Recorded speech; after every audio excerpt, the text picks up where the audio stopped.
1943. Philadelphia Naval Shipyard. The military conducted an experiment to test a bold hypothesis: the visual disappearance of a physical object using a high-powered electromagnetic field. The idea was that if light and radio waves could be bent around an object, it might become invisible both to the naked eye and to radar. In addition to that, physicists intended to put Einstein's unified field theory to the test.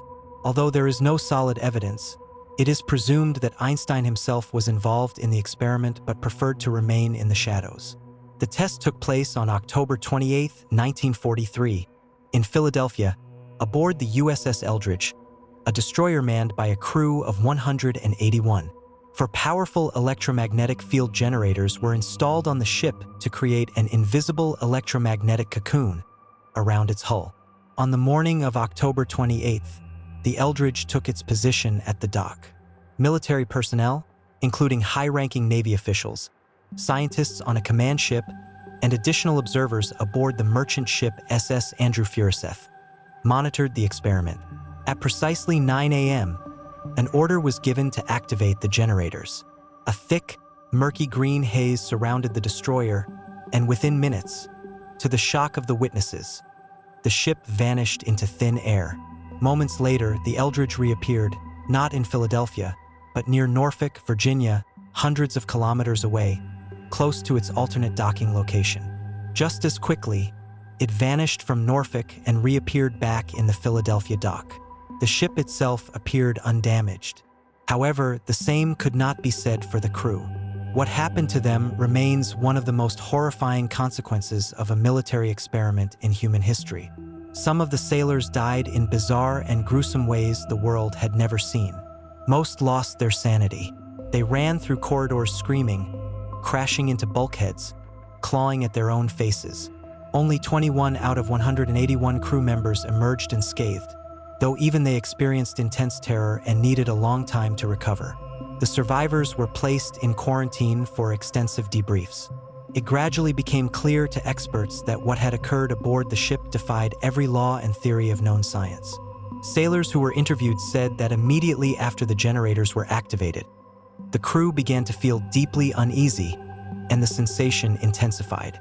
As the green mist began to rise, fear turned to panic. By the time the ship disappeared, the terror was unbearable. They described experiencing a horror far beyond human comprehension, one so intense they could no longer control themselves or observe what was happening. Some only remembered that, looking overboard, they saw an impenetrable green fog where the water should have been. Then, the witnesses recounted events that clashed violently with the normal view of reality. The stories shocked the specialists. Had their testimonies stood alone, they may have been dismissed. But when cross-referenced with the conditions found on the ship, the alignment was chilling. Some sailors were found frozen, not dead from cold, but stuck in place, motionless. Some were burnt. In several parts of the ship, temperatures had been so high that metal had melted. Witnesses reported that men began to emit steam, their skin seemingly melting off their bodies. Some burned for more than an hour, though no one could say for sure, as time had become meaningless during the incident. Others suffered radiation exposure. Some had been electrocuted. The most terrifying detail, however, was that 27 sailors were discovered fused into the metal structures of the ship. Their bodies were embedded in bulkheads and decks, as if the flesh had melded with steel. Metal ran through bodies that looked glued to the ship's frame. The most disturbing testimonies came from two sailors who claimed they saw others walking through solid walls, vanishing mid-step, and sometimes reappearing halfway through, frozen, and dying in impossible positions. 141 members of the crew completely lost their sanity, unable to bear what they had witnessed. It seemed that the only thing saving the few mentally intact survivors was a stronger-than-average psychological resilience. What they endured is unimaginable. The incident was classified at the highest level. All evidence, photographs, video from the Eldridge, examination results, and witness reports was locked away as top secret. The U.S. Navy was ordered to deny the experiment's very existence and to never confirm any associated rumors. From the beginning, the military called all tales of the experiment fiction and conspiracy. The first public rumors of the Philadelphia experiment surfaced only in 1955, when ufologist Morris K. Jessup received strange letters from a man calling himself Carlos Allende. The writer claimed to have witnessed the Eldridge's disappearance and described fantastic consequences for the crew.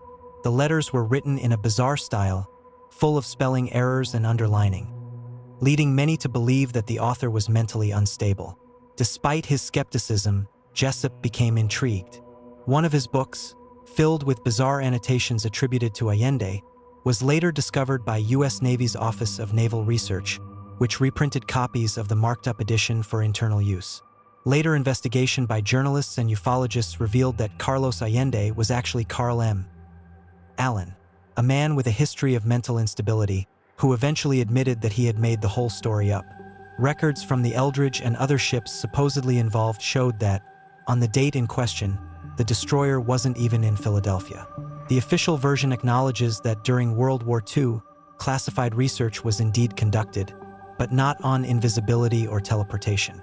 The real work involved reducing ships' magnetic signatures to protect them from magnetic mines.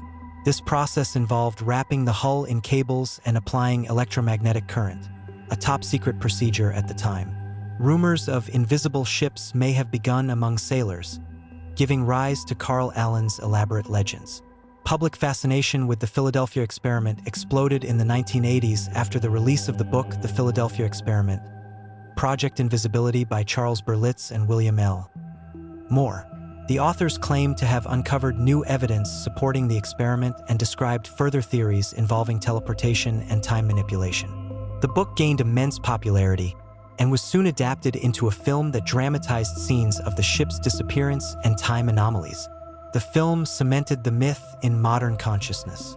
Countless books, documentaries, and even video games would follow, inspired by the tale. The legend became so widespread it took its place among classic urban legends and engraved itself into the fabric of 20th century American culture. Although the Philadelphia experiment is likely a myth rather than fact, its influence on science fiction and paranormal culture is undeniable.